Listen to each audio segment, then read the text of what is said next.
Okay, so here goes.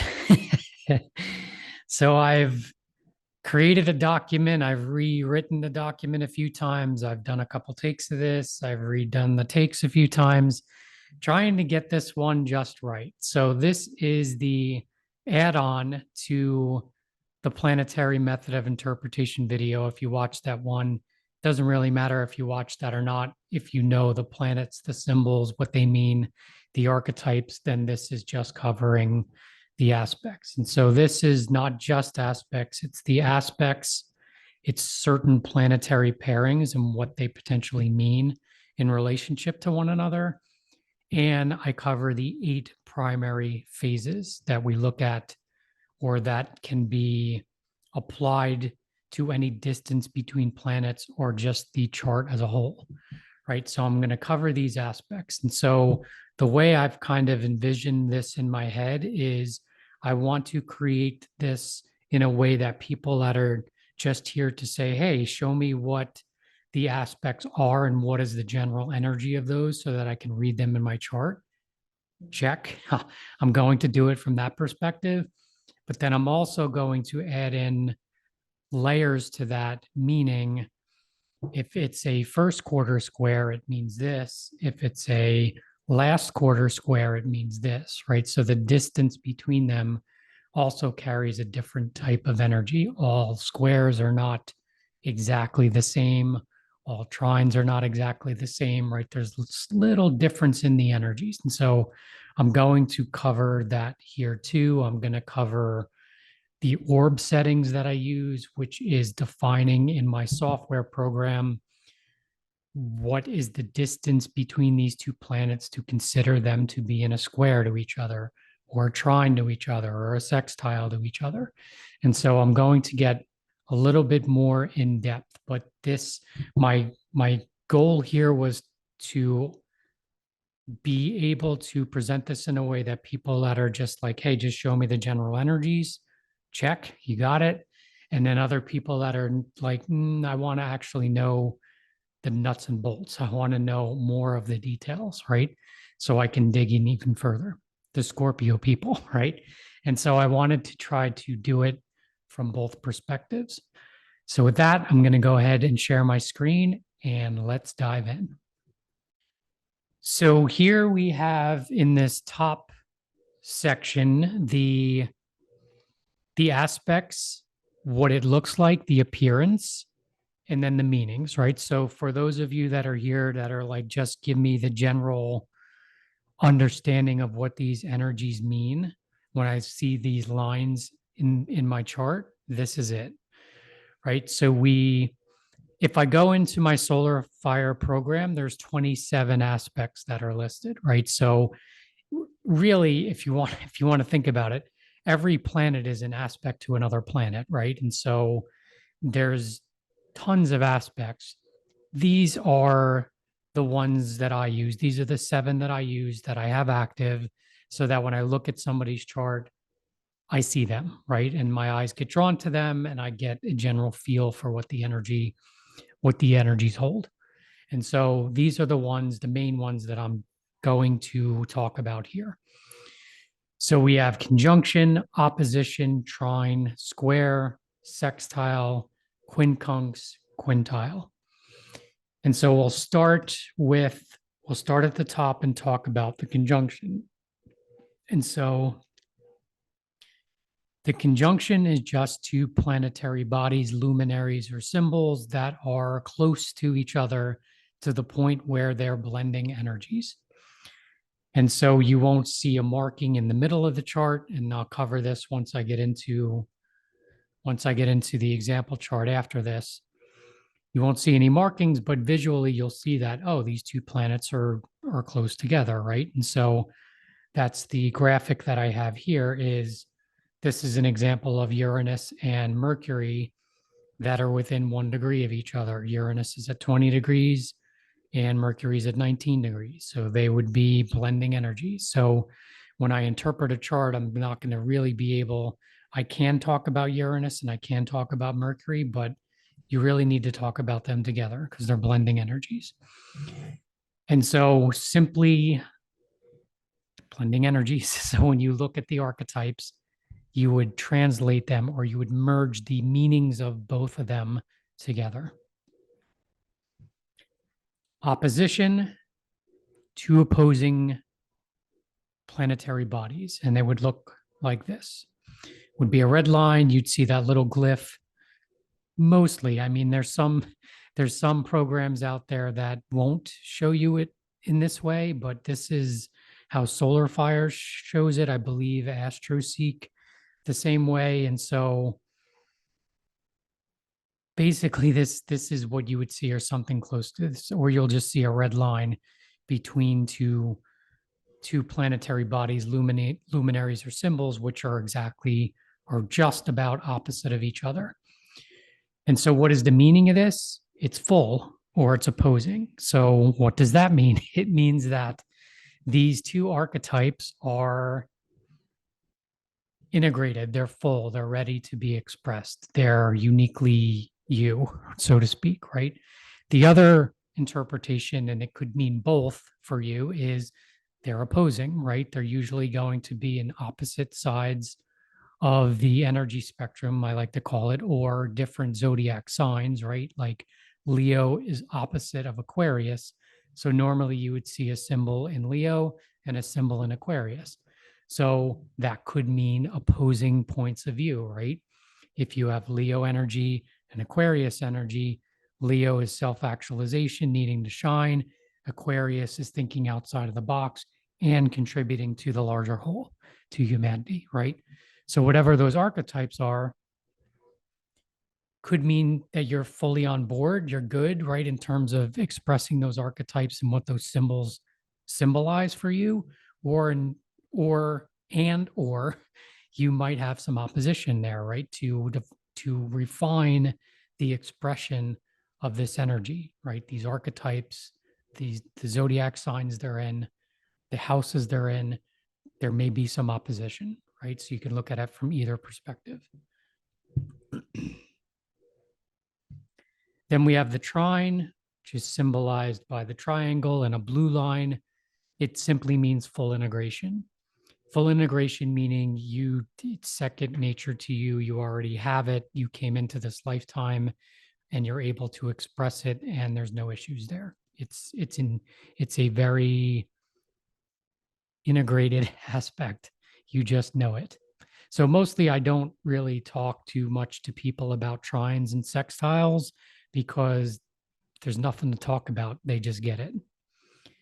A square will look like a square. It'll have a red line similar to the opposition normally, and you can see that as tension. I see squares as tension, which moves you forward, right? It's like two people that have differing opinions, and maybe it causes a little bit of tension, or whatever the symbols are in your chart that are in a square. There's a little bit of tension that could be experienced there. Like one archetype, like just an example, in my chart, I have Mars in Capricorn in the second house, and it's square Uranus in Scorpio in the 11th house, right? And so how I've experienced that is, yeah, there's a little bit of tension even within me in terms of expressing myself to others in groups and associations and humanity in general, right?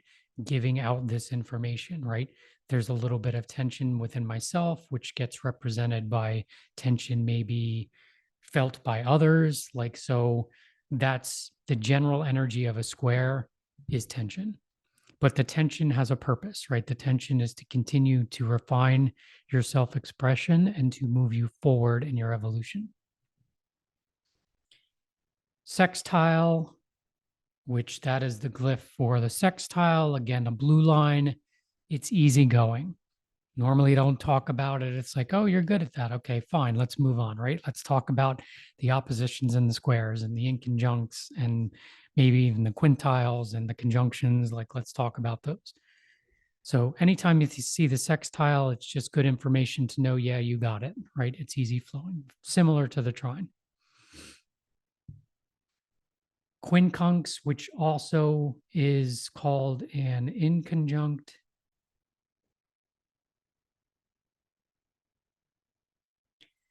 That is symbolized by an upside down K. And in my program in Solar Fire, it's green. Doesn't always have to be green in whatever program you're looking at. It's considered a minor aspect, but a lot of people look at it because it does pack some meaning. So for me, an in a quincunx or an inconjunct, I can't see you, is one of the big interpretations, or what I get in my mind when I look at it. It's like either you can't see it within yourself, the connection between those two archetypes, planets, luminaries, or symbols, or others can't see you, or normally it's both, right? If you can't see it within yourself, others may not be able to see it either, right? And so I can't see you. And when I get into more of the details of these aspects, I'll cover that in a little more depth. But the overarching energy is I can't see you. I'd also say refinement of your self expression in terms of those archetypes, the houses, the signs they're in. And also, I would say removal, which these symbols can actually symbolize people in your life that carry that type of energy, right? So maybe you express yourself in one way, the people around you can't quite see that, right? Or they don't honor it, or they can't connect with you in some way. And so you just need to know that and potentially either reorient yourself or remove yourself, right? That can be part of this energy. It's a really interesting aspect. But I think it holds some power if you just look at that in your chart and just say, I can't see you, and then look at the archetypes, look at the houses they're in, the signs they're in, and you'll start to get it. Then the next one is quintile, which might be a little tough because of that teal color blue, but it's a little Q. It's got the lighter blue or the teal color connecting the 2 points, and you can see it as creative transformation. So I definitely keep these active because whatever those archetypes are that this is connecting, there's some kind of creative way that's unique to you where these archetypes are going to be expressed, right? Or let's say the potential of that energy is there, right? So I always like to see those because that's cool to see that, right? And to be able to work with it, to look at those archetypes, understand what your experience of those two archetypes has been, and then, I like to say, show me, right? Show me how I can creatively actualize this, because I don't feel it's something that you're going to have to mentally figure out or write down on paper. Maybe it will come to you in this way, but it's more an inspiration that would come through you. Then you express it, and somebody looking at that would be like, whoa, that's really cool, right?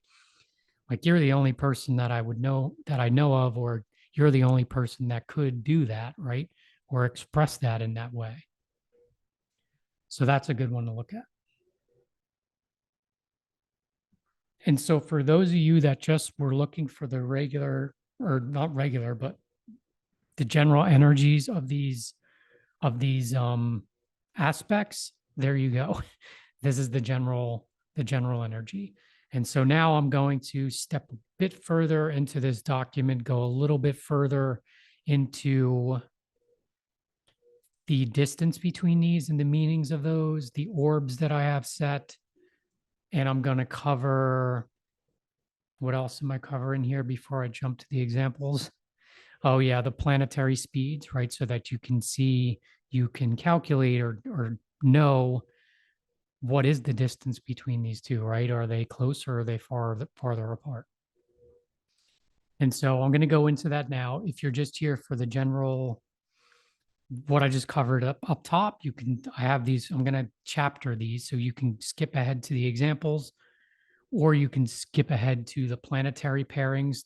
There's, I think, I don't know what the number is. Let's see.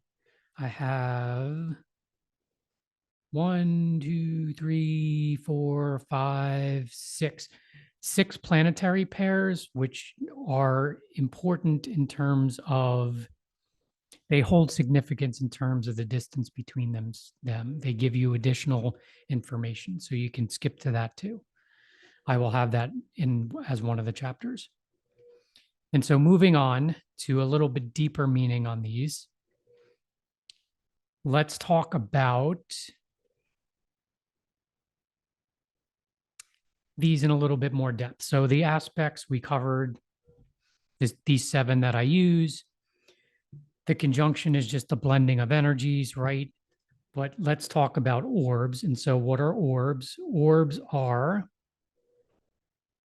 I have set in my program these parameters, right? So I've gone into Solar Fire, which is the program that I use, and said for a conjunction, I'm going to use 5 degrees applying and separating. For an opposition, I'm going to use 10 degrees applying, separating. For a trine, I'm going to use 5 degrees. For a square, I'm going to use 10 degrees, and so on and so forth. These came from the School of Evolutionary Astrology. I've played around with them. I've used different ones.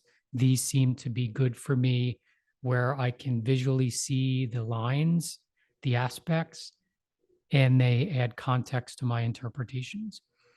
Now, these orbs are different, right? Like if you go to AstroSeek, I think I read that they use 6 degrees for most of their main aspects, like trines and squares and sextiles.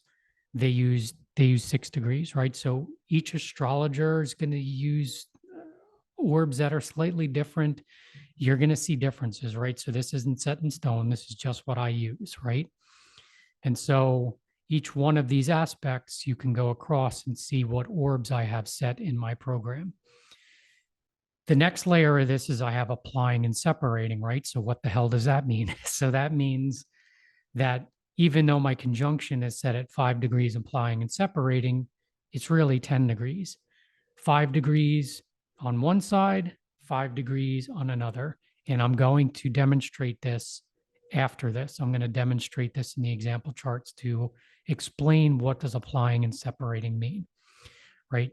And so I'm not going to cover it in too much depth there, but essentially you would double the number on the right-hand side, which is the full range I'm looking at for these aspects. So I'm bolting this in here. I wanted to add here with the orbs, especially on a conjunction where I have my orb set here at 5 degrees applying and separating for conjunctions. There is a setting in the software program, and this is the case just in general, is if we're talking about the sun or the moon, it's 15 degrees is the orb, 15 degrees on either side, because they are fast moving, the sun and the moon, and they are close and they are personal. They tend to grab the energies of any planets within 15 degrees of either side of them, and the interpretation blends the two of them. And so that's the only 2 planetary, or the luminaries are the only 2 that there are the exception to this 5 degree rule here with conjunctions. It's okay if this doesn't make sense, then you can just skip forward to the actual demonstration, or just wait until I get to that point. And so the opposition, I covered 180 degrees. You see the orb there. Then the trine, this is where we start getting into, well, what aspect is it? Is it a first quarter trine or is it a last quarter trine, right? So you see here, I have 120 degrees apart between the 2 symbols, luminaries, or planets, or they can be 240 degrees apart, right? Considering the orbs, right? So there's a 10-degree variance there. And so what's the difference? Well, a trine at 120 degrees is full integration, right? You just innately get it. You can express it. It's fully online, right? If it's 240 degrees, I say setting the example slightly different. And the difference is the 240 degrees is more mature. It's after full, and whatever was expressed during, say, like the new phase, where these 2 archetypes were connected and seeding something new. Like think of the sun and the moon, right? When the moon is new, the sun, the the energetic expression or the symbolism is that the sun is charging the moon with new energy, right? So it's new. And then when it becomes full, it's fully illuminated in the sky and it's showing everything that it was seeded with at the new moon phase, right? So think of it from that perspective. When these two planetary bodies that are in a trine were new, when they get to 120 degrees of separation, it's full integration. I know what this archetype is all about. When it's 240, you're the example. Like the whatever those planets symbolize, it's setting the example. It's actually making its way across out into society. Like think of this analogy which just came to me, right? Like writing a book, right? So you get it, right? That's the 120 trine, right? It's like you have all the information. It's in your brain. You just at that point you start writing, right? And you write and write and write until the book is complete, right? Then you think of the book now being published and being disseminated out into society. That's the setting the example part, right? It's like people are actually grabbing the book, reading it, and taking in the information, right? So that's the subtle difference.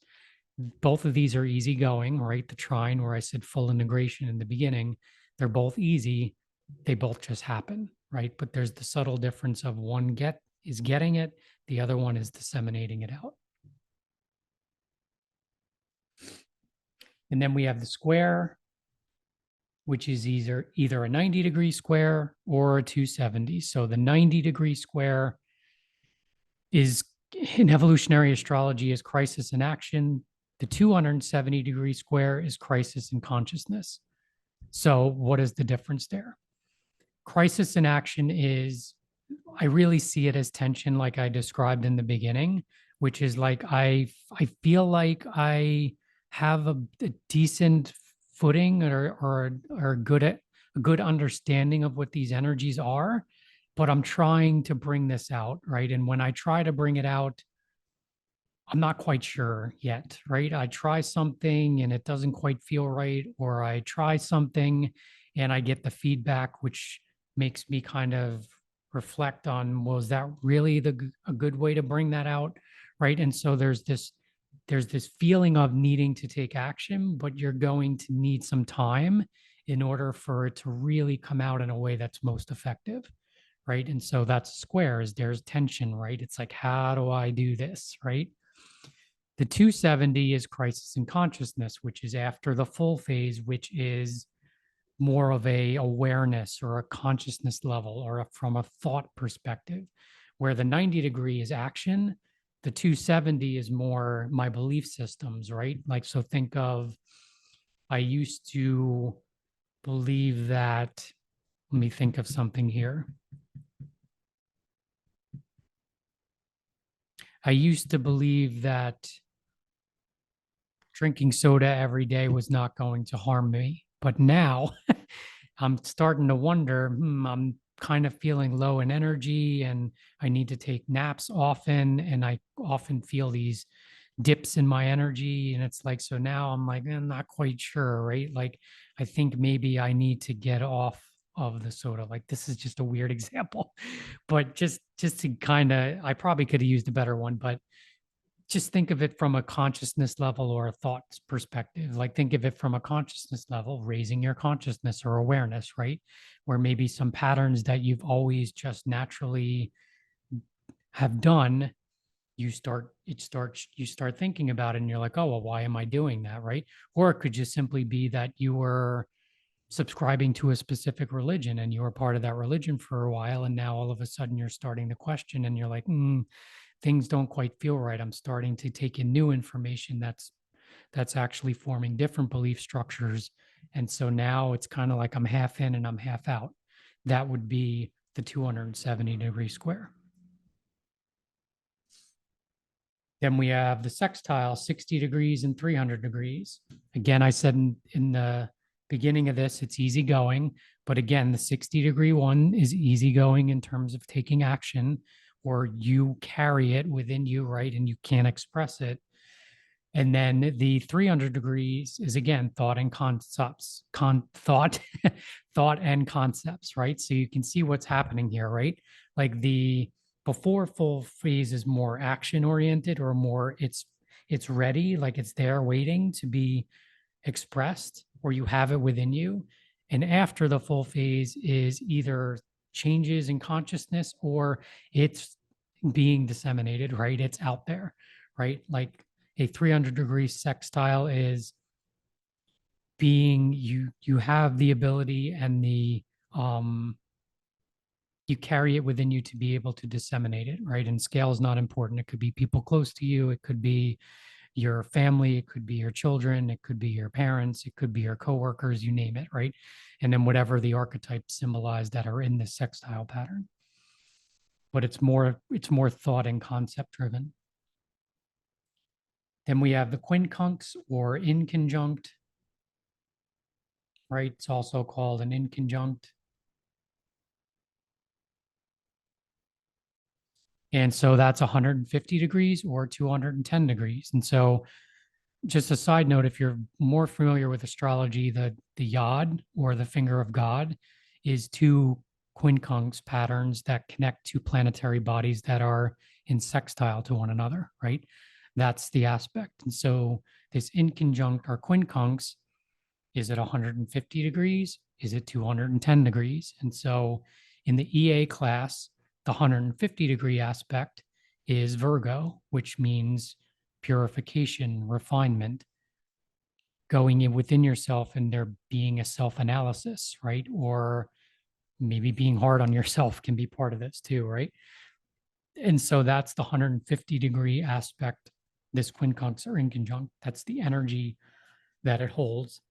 The 210-degree is more Scorpio energy, and JWG or Jeffrey Wolf Green would describe that as ego adjustment, right? Like I'm trying to bring this forward and it's not in the right way. I don't know it's not the right way. I'm just doing it, or I'm not consciously aware that it's not the right way. And so there needs to be some adjustments, right? And so in this aspect, it's more Scorpio is like the psychological, like understanding the deeper meaning or potentially needing to merge energies with other people to get the feedback to know how to reorient yourself. And so that's how it was described there. It's going to take the way it was described is like think of an inconjunct or a quincunx as yes, these archetypes may not be seen, or there may be some removal or an uncomfortable feeling, but that's okay, right? Allow the life experience to help you integrate or not integrate these aspects, right? I remember in the class, Jeffrey talked about, I don't remember the symbol. It was in his first house. It might have been Jupiter, or it might have been Venus. I'm not sure. But there was an inconjunct to, I think, the eighth house, which that's a natural inconjunct between the first and the eighth house. And so there was actually two planetary bodies that were in conjunct. And how he experienced that was I needed to remove myself from the people that I was close to their thoughts, their beliefs, and their opinions, right? I had a certain way, first house, that was innate to me of expressing myself, and I needed to do it. And I didn't give a crap what the people close to me thought about it, right? So I needed to remove myself was the inconjunct and how he experienced it, right? So that was a personal story for him. And then we have the quintile, which is either 72 degrees or 288 degrees.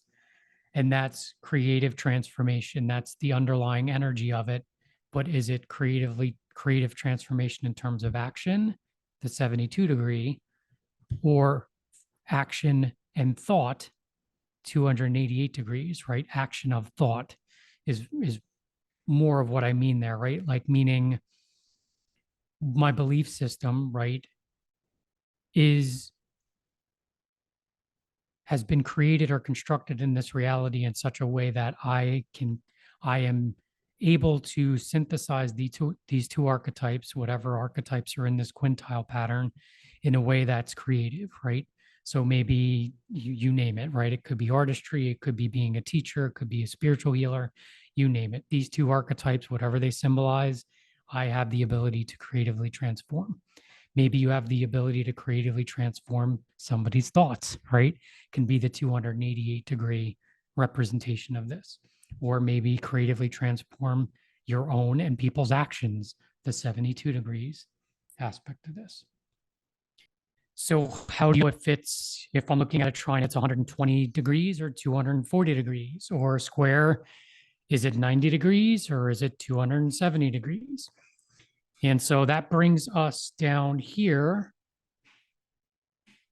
to this portion, which lists the luminaries here and the planets here. And what speed are they, right? So I have the rotation period here, which the rotation period is the planet rotating on its axis. How many days does it take for a full revolution? That's just kind of FYI. The revolution period is how long does it take to orbit around the sun, right? And so that's all of the data for each one of these listed there. And so the sun is always a starting point. So just right out of the gate, if you're going to compare any aspect to the sun is always the starting point going counterclockwise. The moon obviously orbits the earth, and so the moon is right after the sun, right? So it is the fastest. So you're going from fast to slowest in terms of its revolution period around the sun, right? And so when I'm trying to say I see, oh, there's a square. So what kind of square is it? So I would locate the slower moving planetary body first. So let's just say we're looking at Uranus and Mercury, right? So Uranus is the slowest, right? Because we're going from fast here to slow. And so we would go from Uranus to Mercury counterclockwise, right? Actually, if you're, yeah, it'd be that way. I'm trying to, it's reversed in my video. So you would go counterclockwise from Uranus to Mercury. And how many degrees is that, right? So it's either going to be 90 degrees or it's going to be 270 degrees starting at Uranus, heading counterclockwise to Mercury. And that would tell you what kind of a square it is, right?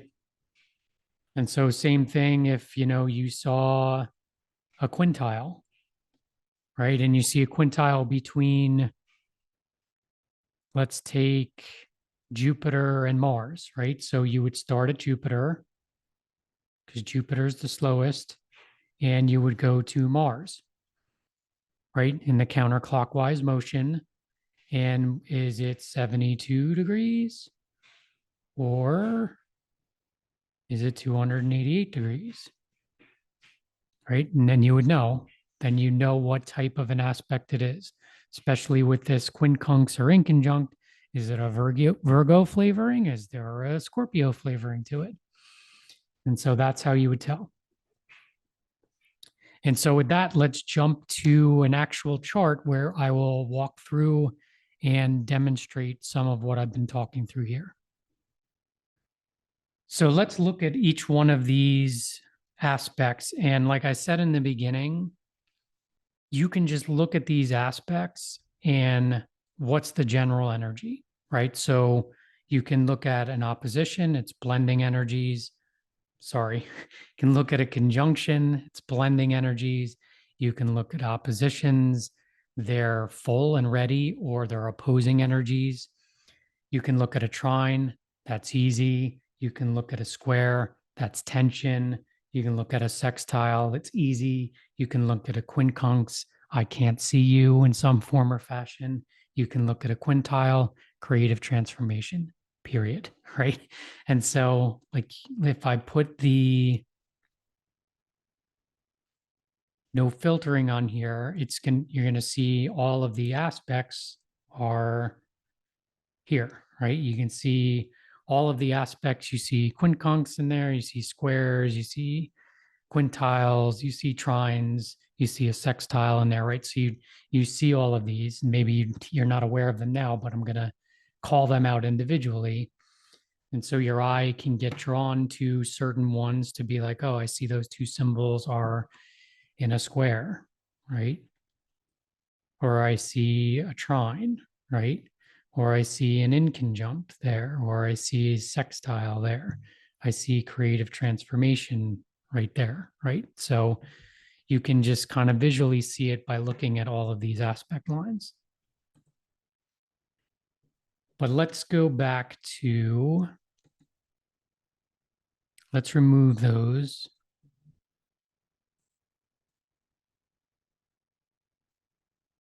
And so let's just start with the conjunction, right? So we can start over here. There's a conjunction there between Mercury and Uranus. And so I can't not separate them because they're blending energies. They're within 2 degrees of each other. So you have Uranus at 20 degrees and you have Mercury at 18 degrees. And so if I would interpret that, I can't separate the two of them. It's like Uranus, it's like quick changes, it's insight, it's past life, cash, gift skills and abilities, that type of stuff.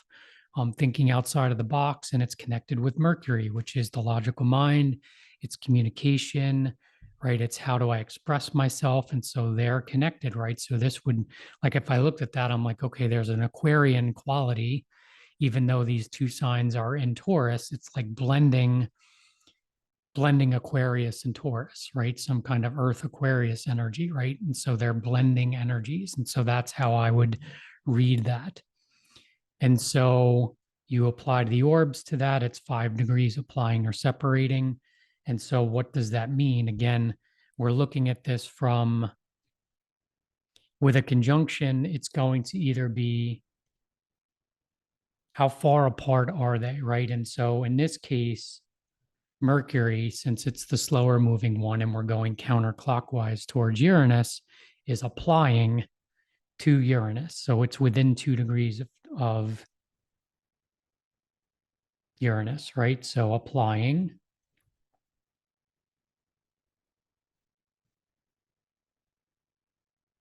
Right. So if Mercury would be, according to my orbs, Mercury would be applying and conjunct from 15 degrees to 20 degrees, right? Because it's 5 degrees on each side.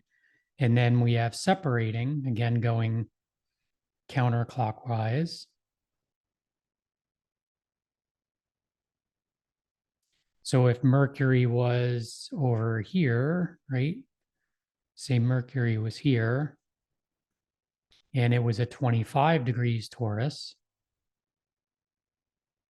it would still be conjunct according to my orbs, and it would be separating. So what does it mean to be applying and separating, especially in this context? Think of it again from an evolutionary point of view. If it's applying to Uranus from an evolutionary point of view, or looking at this from that perspective, this, like, Uranus is leading the way, right? Like Mercury is catching up to Uranus. And so if you read it from that perspective, and this is really getting into the details, right, of these aspects, it's like, okay, well, Mercury is applying to Uranus. It's like it's trying to articulate what Uranus is symbolizing, right? It's almost there. It's close. It's blending energies, right? And so from an evolutionary perspective, there's a closeness to it. It's almost there. If I looked at this at 18 degrees compared to 20 degrees, right? If Mercury was on the other side of Uranus and say Mercury was at this 25 degrees or even say 23 degrees, it's like Mercury has now passed where they were exactly conjunct, right? Like think if Mercury was at 20 degrees, they would be exactly blending energies, right? And to be exact, it would need to be 20 degrees in 20 minutes, right? and they would be exactly blending energies. And it's like, well, once it goes beyond Uranus, right? Because Mercury is the faster moving one. So once it goes beyond Uranus, then it's separating from Uranus. It's like now when they're conjunct, it's like think of a new moon, right? It's like seeding new information. Uranus is seeding new information to Mercury, and now Mercury is starting to separate from Uranus. So Mercury is going out and it's starting to express and it's starting to understand things a little bit differently, right? And it's going to go through this whole entire cycle to go back around and meet Uranus again at some other point on the zodiac. And so that's how you would understand the applying and separating perspective, right? So, what does that mean? That's what it means, right? From an evolutionary perspective, it's you're either getting close to new or you're separating away from it. And that's pretty detailed, right? So, it's good information to have. Sometimes I look at that, not often. Like I mostly read intuitively. So, some of that stuff just comes through to me naturally. But if you really wanted to analyze with your Mercury, the chart, then that would be the way that you would look at it. And so that's a conjunction. So let's go to an opposition. So what does that look like? So a conjunction, you're not going to see any markings here. You're just going to visually notice that the two planets are within 10 degrees of each other, right? 5 degrees on either side. There is no marking in the middle of the chart. And so all of these other ones, there will be a signal in the middle of the chart. And so let's go to an opposition. And so these lines here represent oppositions. And so you'll see the two opposing markers here and the red line connecting the two bodies together, right? And so let's look at this opposition of Pluto and Mars, right? So we see we have the line here, which symbolizes, hey, there's an opposition between these two archetypes, right? And so we can just look at it from this perspective and be like, oh, okay, they're opposing. So what do these archetypes mean, right? So Pluto is kind of like your self-empowerment journey, your soul focus. It's in the seventh house of relationships. It's in Aquarius. So the Aquarius generation is seeding new structures in this reality, thinking outside of the box, and it's opposing Mars in Leo. Mars is the lower octave of Pluto, and so taking actions, it's in a full phase from Pluto. And so, from an evolutionary astrology perspective, your soul has had, think of like Mars being in a conjunction with Pluto. Well, now if you go counterclockwise, it's in a full to Pluto. So it's like, oh, it's full, it's ready, right? You've had some experience here with this energy. And so Mars in Leo in the second house opposing the seventh house, Pluto, right? And so second house is your values, how you potentially how you make money, right? It's your sexual energy. And so Mars in Leo, I need to be creative. I need to shine. I need to be acknowledged. That's really important to me, second house, right? And especially in relationships, right? So this can symbolize just you being able to express yourself, right? It's full. Or you can experience this at times in your life as an opposition, right? I'm trying to creatively actualize myself here. I'm trying to instinctively head towards things that are creative and light me up and express myself fully. And maybe I get met with some Aquarius types, right? Plutonian, Aquarian type people, which they don't allow me or they restrict me or they oppose me in some way, right? And so what does that mean for my evolution? It just means how can I refine that self-expression, right? Or what does this feedback about the way I'm expressing myself tell me about myself, right? And so you can look at it from that perspective. Maybe within a full phase, it just means I need to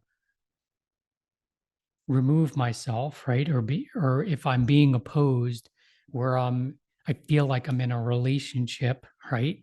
Where I'm not able to express myself fully, right? There's opposing points of view that either means self-refinement or maybe this isn't the right platform, place, or people or person for me to be with, right? And maybe it'll take some experience for me to understand that. Then when I do experience that, then I can understand or remove myself from that energy.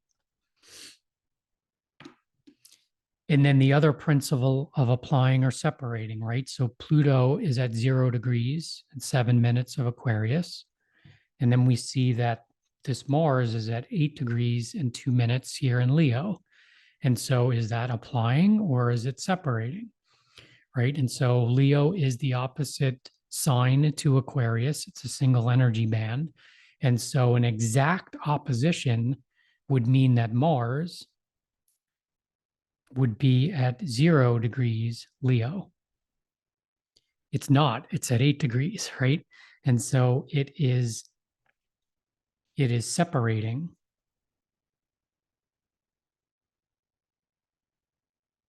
in terms of its relationship to Pluto. So it's just on the other side of full. So it's getting ready to go into that, the second half of the full phase, which is more, we're going to look at we're going to look at the 8 primary phases after this. So this will become a little clearer, which it's right after full phase. It's still in that full phase area, but it's starting to move towards the disseminating phase, which will cover all of these, right? So disseminating is more, it's full, I'm good, I'm ready. Disseminating is I'm giving this out to the world, right? Like it's in a large, it's being given out in a much broader perspective, right?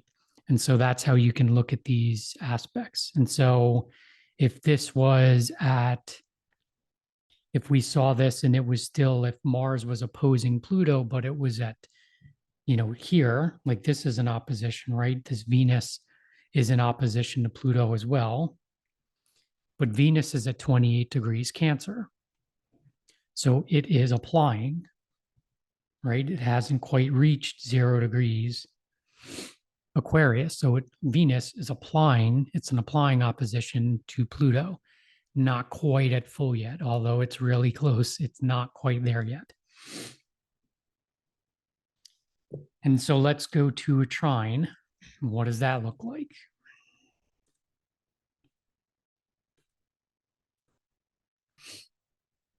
So trine is 120 or 240. And so this would be the symbol of a trine. Right? You'd see the triangle. You see the blue line. Blue simply means it's easy flowing, right? And so we have a number of trine aspects here. Let's pick this one. We've got Venus and we've got Neptune that's in a trine. And so you can look at it just from that perspective, right? We have Neptune and Venus in a trine, so they're easy flowing. 10th house, Neptune, Pisces. We have Venus in Cancer in the first house. So Venus in Cancer, the emotional side of you is important. It's first house, so people that are close to you would know you as this caring, nurturing, giving Cancer type symbol, right? In Venus. And that's easy flowing to your Neptune and Pisces in the 10th house. So think of your unique expression out in society, that Neptune Pisces energy, maybe a spiritual side of you. It just comes natural to you, right? It connects those two archetypes. So there's this Neptune Cancer, caring, nurturing presence that you may hold out in society. And it's also the way that people see you, first house, that are close to you. So not just in society, but maybe in your home, right? There's this Neptune, Cancer, Pisces quality to your expression. It's natural, it comes easy. There's a trine, right? And if you want to say, okay, is it applying or separating? Neptune is the slower moving. We go counterclockwise to Venus. And we're like, oh, okay, so it's 120, right? And is it applying or separating? Well, Venus is at 28 degrees. Neptune is at 27 degrees, so it's just separating, right? Venus, if we're going counterclockwise, Venus is just separating from that trine, but really that's the energy of a 120-degree trine, right? I mean, a degree is not going to make that much of a difference. But if you're looking at it from that perspective, that's how you would look at it. Then let's look at a square.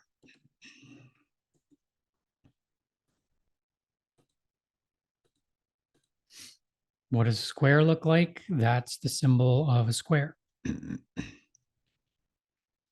And so square, red, tension, the box you see is a square.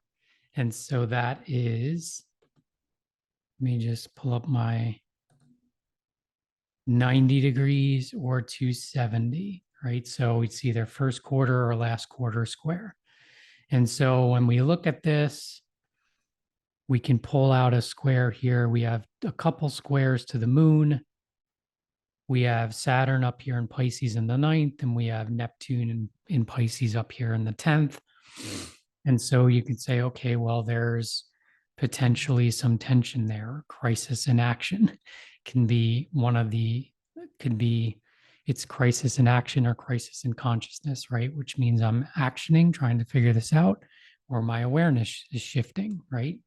And so if you're looking at this in a natal chart from an evolutionary astrology perspective, you're thinking this from a soul's perspective, the moon, right? Your emotions and your lens that you're looking through and how you process things, how you react to feelings, right? And so is this the 90 degree or is this the 270, right? So hold on one second.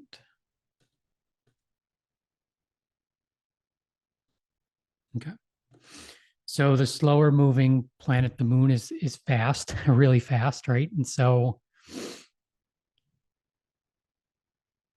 either Saturn or Neptune is going to be the starting point, right? So let's do Saturn. Say, okay, well, that's after full phase, right? In terms of the square there. And Saturn is at 7 degrees and the moon is at 5 degrees. So the moon is applying to within 2 degrees to that Saturn at 7 degrees, right? But again, this is the 270-degree square axis.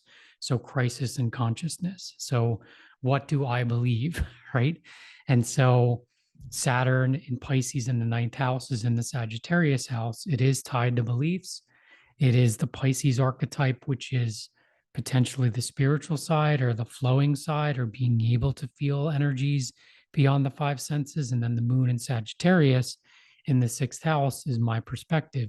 Sagittarius is your belief system, right? The lens that I'm looking through. And so if I looked at this in somebody's natal chart, I would be like, oh, well, through your lifetime, this square is symbolizing there's going to be some changes in terms of your belief system, right? Maybe Saturn, some authority figures that conditioned you with a certain belief system that at different points in your life may change, right? The moon, Sagittarius, 6th house. It's the Virgo house. So it's self-refinement and reflection and trying to analyze yourself and adjust yourself according to your own unique expression, right? And so there could be some tension here, right? Through your lifetime. What is the reason for that tension? So that you can form your own belief system that feels right for you, right? Same thing with Neptune. Neptune to the moon, 27 degrees Pisces to 5 degrees of the moon. So the moon is separating from Neptune, right? In that square opposition or that square aspect, right? And so Neptune, 10th house, Pisces, that spiritual representation of the 10th house, right? Coming out in society, as opposed to that moon in Sagittarius in the 6th house. So a similar type feeling to that Saturn in Pisces, but Neptune is beyond the five senses, right? And so maybe feeling things where you're trying to fit that into your reality, right? How does this develop my own truth, right? When I feel this stuff, how do I orient myself or how do I construct my reality, right? So there may be some tension through your lifetime to help you keep you moving forward in terms of defining your own truth for yourself, right? even the emotional truths for yourself, right? The moon related to emotions, self-refinement, sixth house.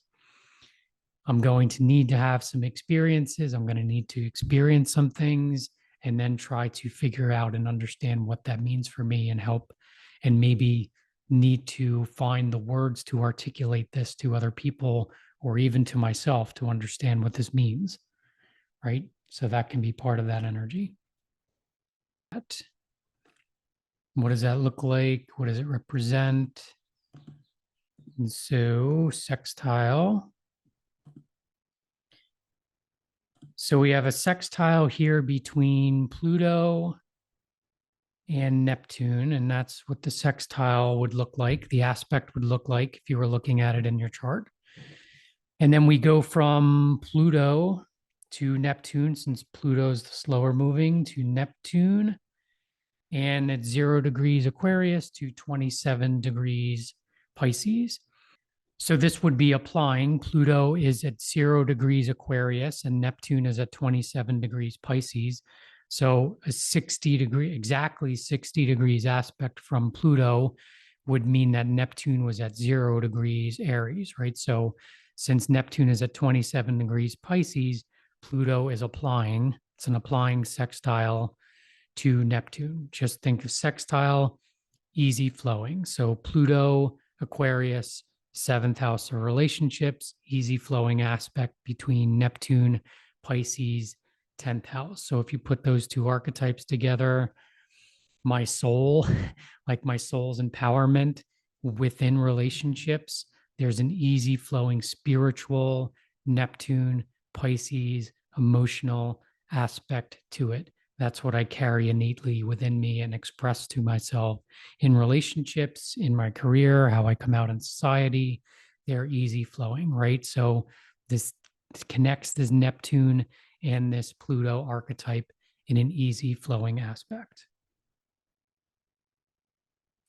And then let's go to the quincunx or inconjunct.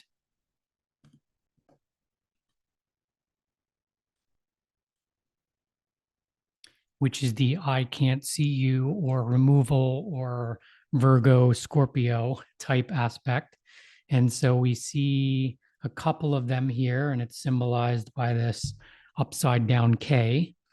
And so we have Mars and we have Saturn up there in Pisces, and we have Mars in Leo in the second house, and there's an inconjunct. So is it the first half in conjunct? Is it the Virgo or is it the Scorpio? And so we go from Saturn, which is slower moving, to Mars. And so, okay, that's the 150, right? That's 150 degrees away. 7 degrees Pisces to 8 degrees Leo. And it's Mars is applying slightly a degree to Saturn in this case, but it's the inconjunct. So just looking at this, it's the Virgo archetype, which is refinement, self-reflection, sixth house. It's adjustments, right? And it's also potentially the need to remove, right? So Saturn, Pisces, ninth house.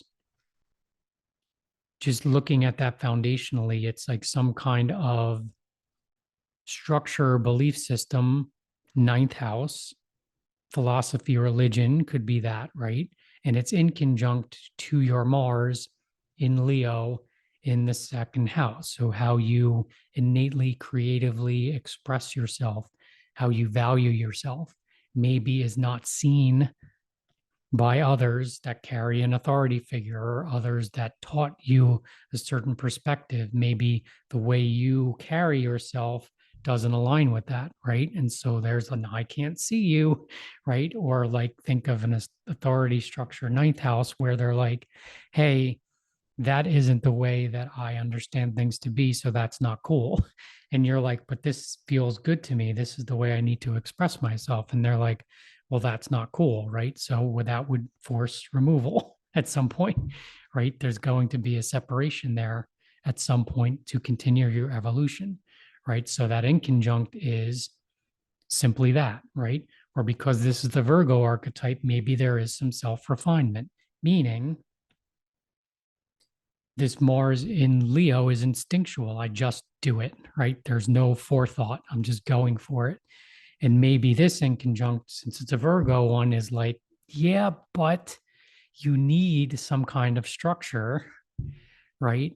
You need some kind of aiming point or some kind of philosophy, ninth house, to contain that Mars in Leo energy so that it can be, yes, expressed authentically, but B, done in a way that honors yourself, but also is done in a way that is helpful for others around you or in society, right? That's honoring of their perspective so that it's done in the best way possible, which is the Virgo archetype, right?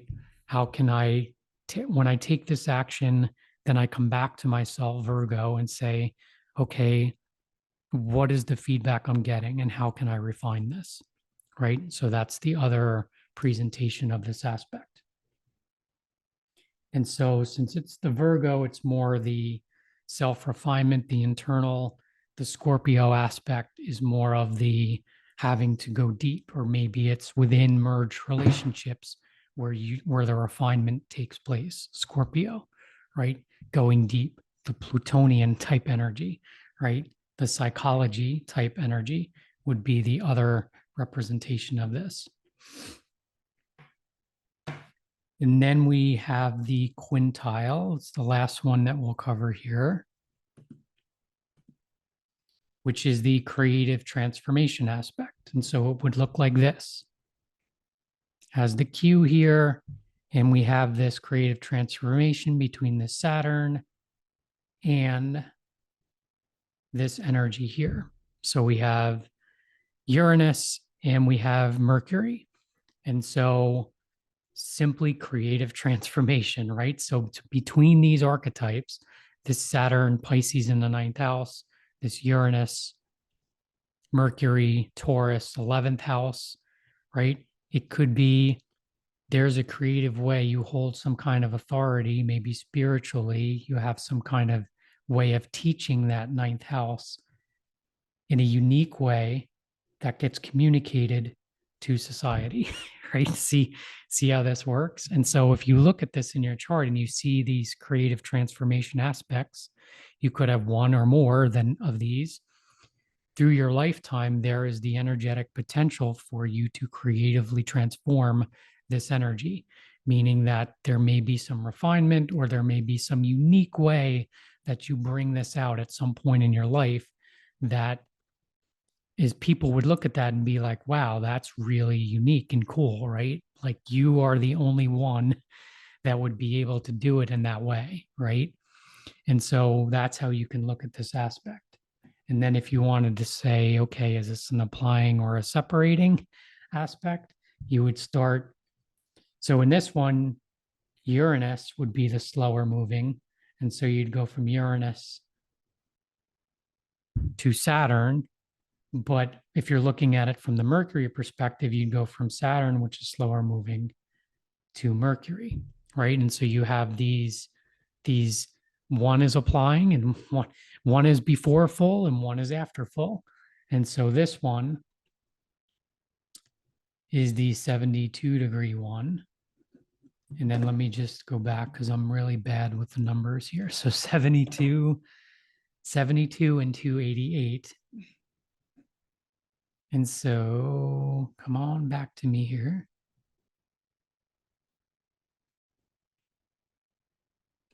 So this one would be the 288-degree one, right? And so with this aspect, there's not much of a difference, but again, this one is before full, so it's more action oriented, right? Which Mercury and Saturn speaking, more action oriented, right? And this is more belief systems, right? More generational when you look between the difference between Uranus and Saturn. And so that's more of a belief system, right? More so than the action. So the beliefs, you might have unique beliefs, right? That you speak about action in society, right? And so that adds a little bit more context to just looking at that as a quintile, right, between those planetary bodies. And so let's jump back to my document. And let's look at the 8 main phases, right? So you can look at these as looking at that 360-degree wheel of your chart, and starting from the ascendant would be like new. You go all the way around, and then there's 8 primary phases that are part of this journey, right? And I'm going to share another screen here, which may be a little difficult to see, but it's a good visual if you can't see it. So let me pull that up here. All right, let me move myself out of the way here.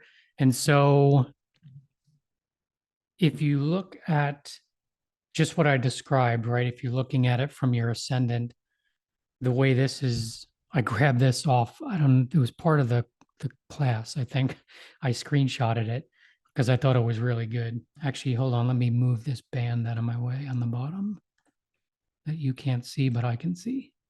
Okay. So starting here is the conjunction, right? That would be representative of something new, right? Think of this, the new moon, right? Gets seeded with the light of the sun. You can't see the moon, it's getting seeded with new info. And then it starts its journey outside of that new phase and starts making its way around, right? And so you have the 8 phases here, right? So 1, 2, 3, 4, 5, 6, 7, 8, right? And so when you're looking at these aspects in terms of the relationship between the planets and where they're located, you can place it in one of these 8 main aspects, right? And it'll give you the generalized energy of it, right? And so this first one is Aries energy, Yang energy, right? Energy moving out from the center. I just need to do it, right? I just need to have an experience, right? Then 2, they list it as struggle, and it's yin. It's like, okay, I've had this experience and now I go internal, and I'm like, well, what does it all mean, right? And they put struggle here. I'm like, it depends, right? I don't always say struggle. You don't have to experience this as struggle, right? You can experience depending on your consciousness level, it's just yin energy. It's like, okay, I take these actions and then I understand, okay, what was the feedback in these actions? So now I go back internal and I'm like, okay, how do I reorient myself? Or maybe I'm not sure and I just allow time to show me, right? And so this crescent phase is more yin energy, right? Then you go to 3, which is the square, right? The crisis in action, first quarter. And yes, you can call it crisis in action, but I like to look at it as, I've had a little bit of action, I've come back and I'm like, okay, try to reorient myself. Then I go back out again and I'm like, okay, now this new understandings that I have, I go back out, I try some more things. It's like, maybe not quite, it's not quite ready yet. I need to give it a little more time. And so that's the first quarter phase. And then you go to the self analysis, the Virgo phase, right? The gibbous phase. And it's back to yin again. It goes back inward again. And it's like, okay, some more refinements needed here, right? So I take the data that I've gained through all these 3 phases prior. And in this 4th phase, self analysis, right? Make some changes here. Then it becomes full, right? You have the opposition, right? So you have the new, you have the square here,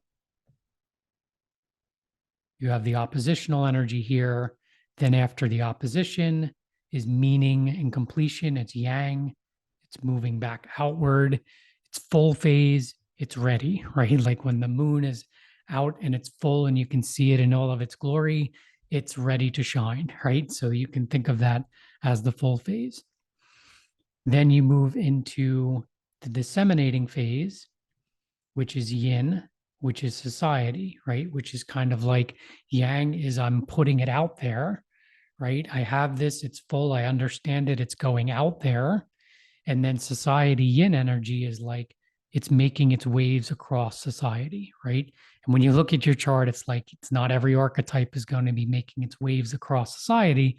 It just simply means, the scale is not important. It's just that you've given out what you can in terms of those archetypes, and now it's out there, right? It's out in society, it's out to the people close to you, right? That type of energy. Then you go to the seventh phase, which is the last quarter phase, which is the crisis in consciousness or belief, yang energy, right? And so that information is out there, but now that information that's out there, think of it as like, okay, well, the world has evolved, I've evolved. And so now I understand things a little bit differently, right? Or there's different beliefs that start coming to me, which start make me question or change that whatever I gave out in this phase, these prior this prior 6 phases, I'm now starting to question it, right? So they label it crisis in consciousness. It's just a change in belief systems, right? This last quarter phase. And then we arrive at, or that's the that's the other square, right? The 270-degree square as opposed to the 90-degree square, right? The angles. And then there's the 8th and final phase, which is yin energy, which is spirit and ideals. It's balsamic phase. It's getting rid of anything that no longer serves you, right?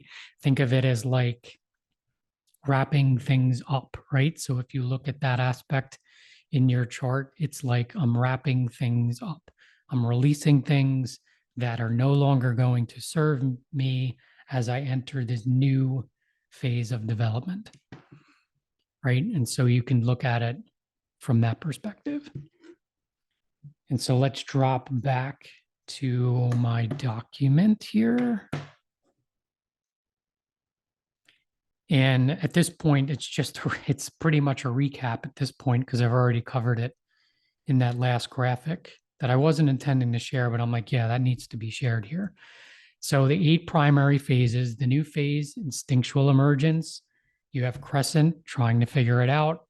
First quarter, crisis in action, or just again, taking action so that you can refine your self-expression. Gibbous phase, self-analysis, full, meaning or completion, disseminating, offering it to society. Whatever you've given out is out there and it's spreading. Scale is not important here. Last quarter, new awarenesses and beliefs, right? Getting ready for the new. And so those are the primary phases. And then,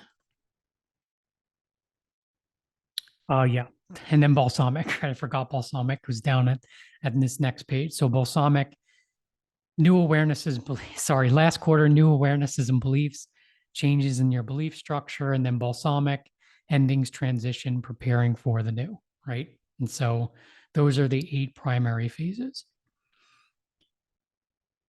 This I wanted to drop in here as kind of like a side note is really good for me because I'm not really good with the math, right? I had to keep going back here and looking at, okay, well, what is the actual degrees of these in the first half phase and the last half phase? And so a lot of times I use this quick phase calculator. And so I'm going to share this.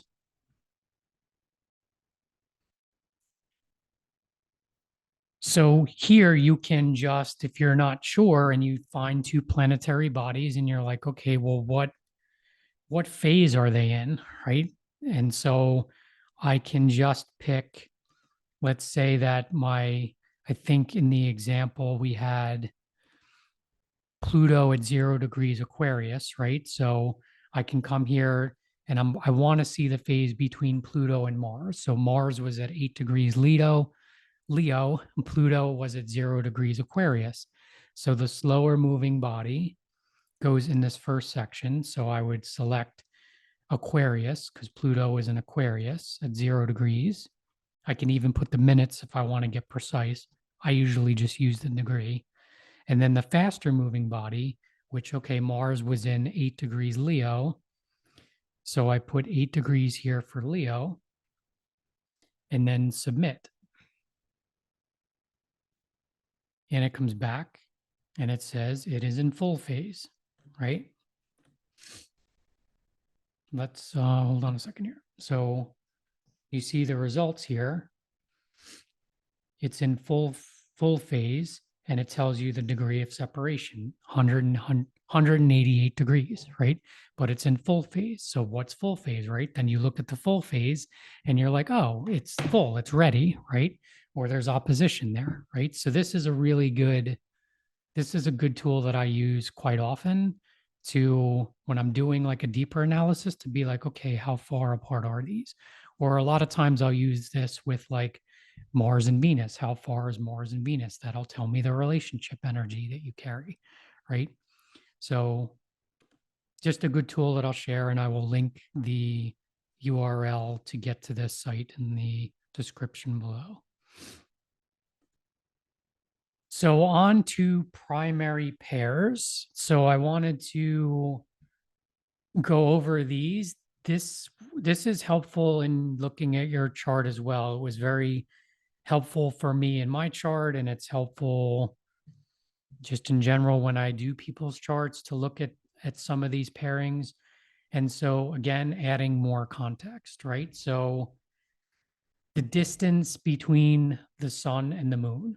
So again, going back to these phases, right? And what phase is it in? Will tell you some more information. But what's the distance between the sun and the moon? So the big thing I look at with this is it starting at the sun going to the moon? Is it before fall or is it after fall or is it full, right? That would give you a general understanding of if it's before full, that would generally lead towards the personality being more outward, right? Like there's more of an outward expression of their energy, right? Even if, it may be in one of those yin phases before full, where somebody may say, well, I feel like I'm more introverted, right? But it's like they do have parts of them that are extroverted, right? There tends to be more of an extroverted presentation if the sun and the moon are prior to full phase, and more of an introverted if the sun and moon are beyond the full phase, right? So I look at it from that perspective primarily. But when you look at this too, it's how do you creatively actualize your sense of purpose on a moment to moment, day to day, month to month basis, right? So, what house and sign is your sun in? What house and sign is the moon in first, right? Analyze those. What are they telling you? And then you layer in the phasal distance between them to provide more detail, right? So, how are you how are you giving purpose to your reality? How are you living it on a day-to-day basis? Look at the phasal relationship between the two of them, and that will give you the answer, right? Or give you a bigger picture.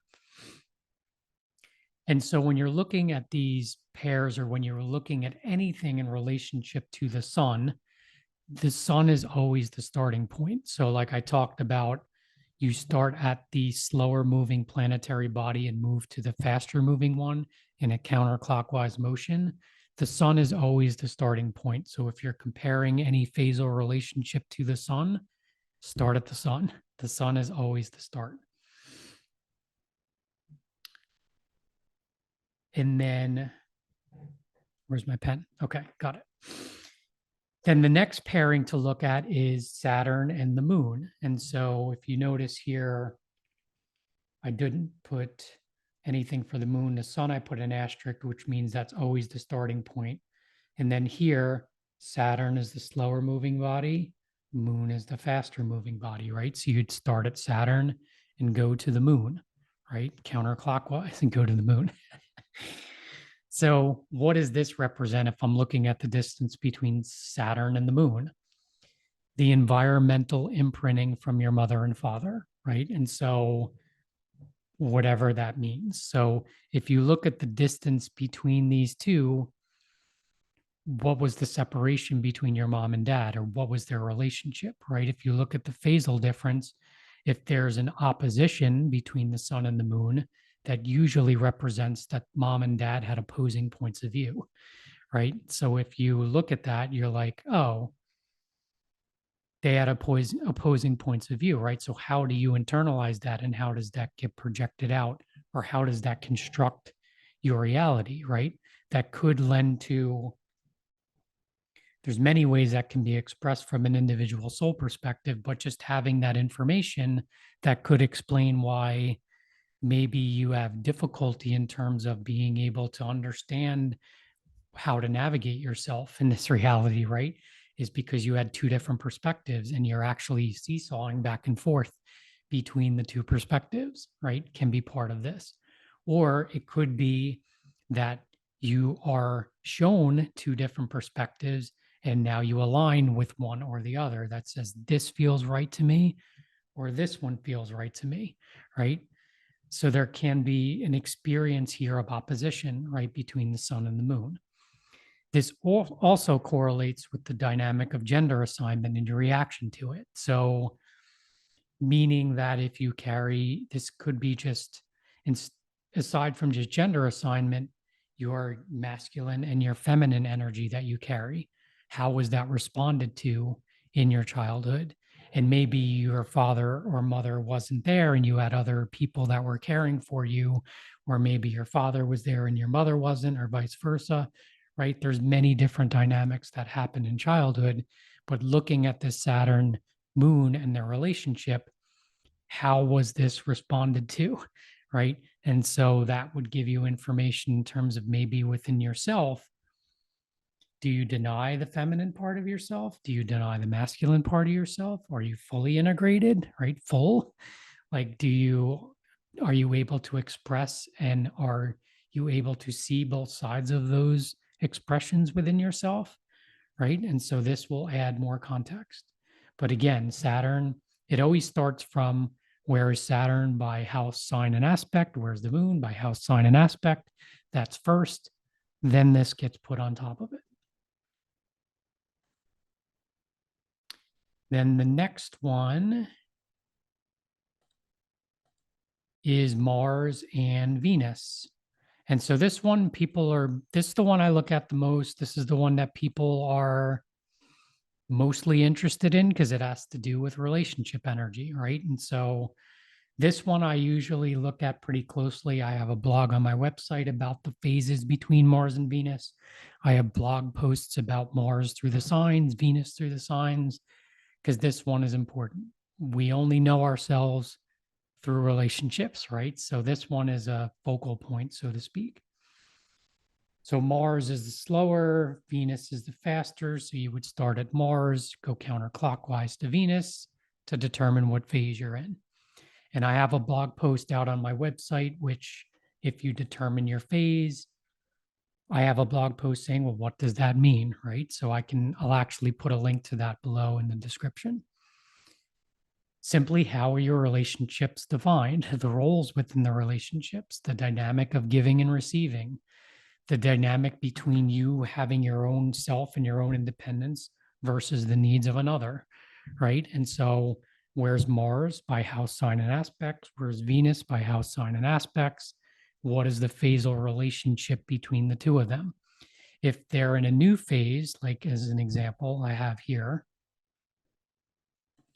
if your Mars and Venus is a new phase, well, it's new, it's Aries energy. That means you're going to trial and error this thing, right?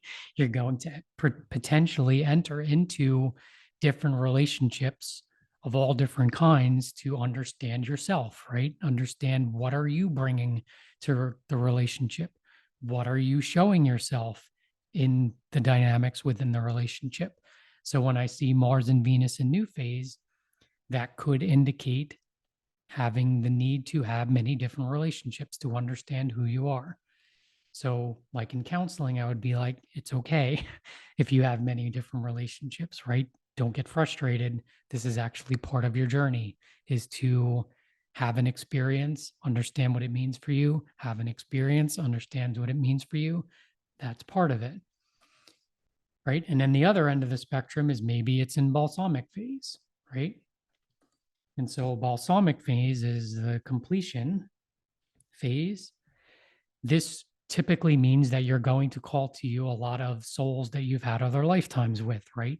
So there's either something that wasn't resolved, or you just want to pick up again and finish things off, or you want to continue, but there's going to be a familiarity with a lot of your relationships, meaning that think of just clicking with somebody or getting attracted to somebody and being like, oh yeah, like, huh, there's something there, right? And so from a soul level, it's like, yeah, you've known their soul before. Maybe they look different, maybe it was different time and space, but you know them at a soul level.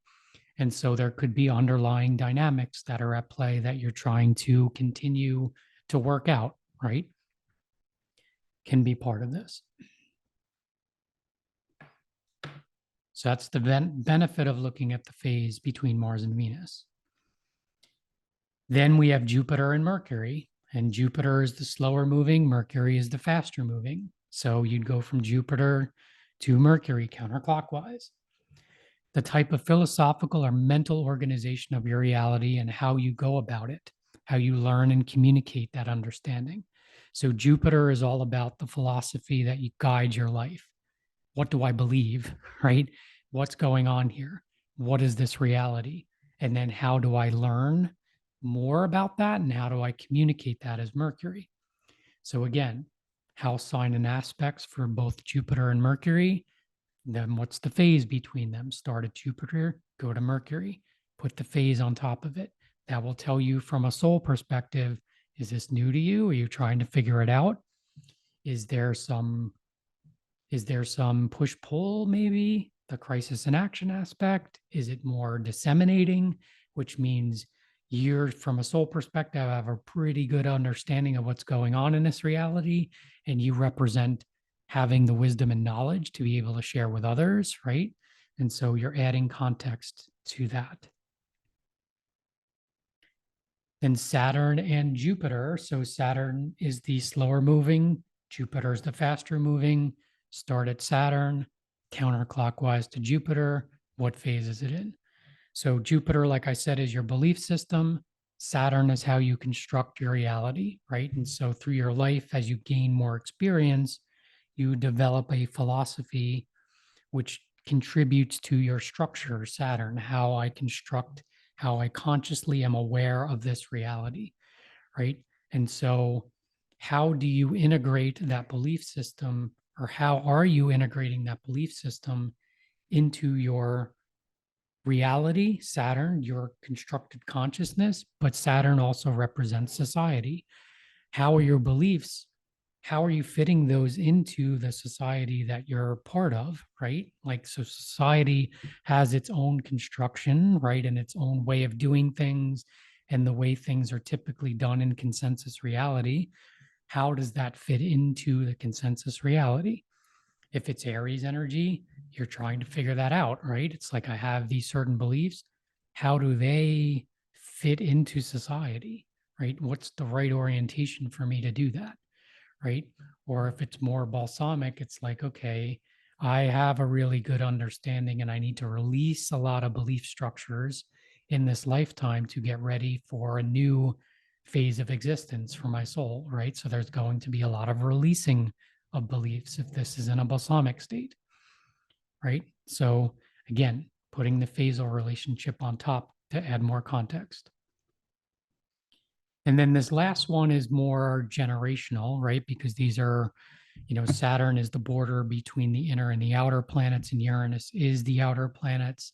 It's the individuated soul experience, individuated unconscious, right? And so this has roughly a 48-year cycle, and each phase correlates to 6 years of time in terms of their relationship to one another. So it correlates to subgenerations within generations of people, if that makes sense.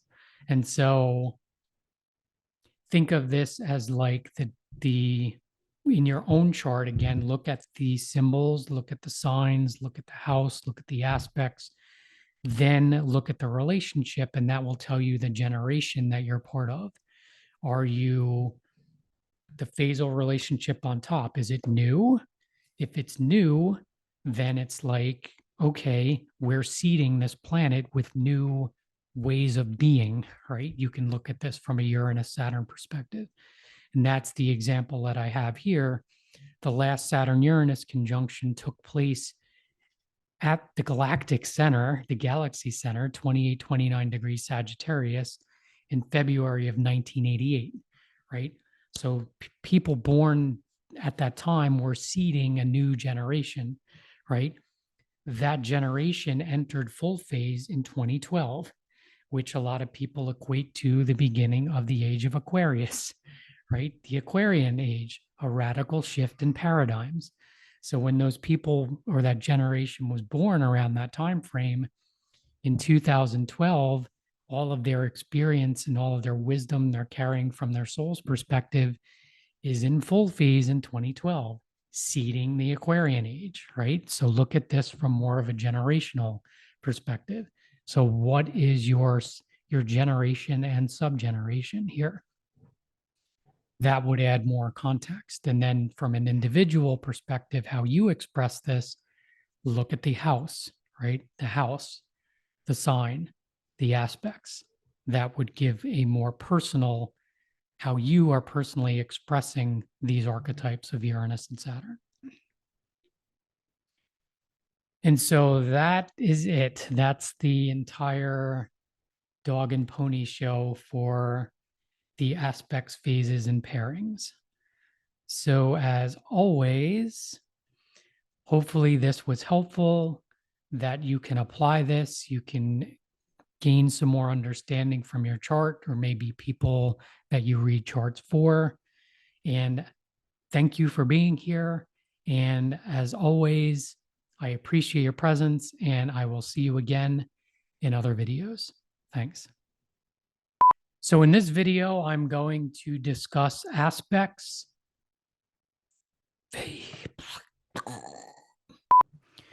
So in this video, we're going to talk about, or I'm going to talk about aspects. So I mentioned in the planetary method of interpretation video that I was going to do another video that went a little bit deeper in terms of looking at aspects and the planets and the symbols in terms of what it means in terms of how far away they are from each other. Nah, I don't like that at all. That was just not good.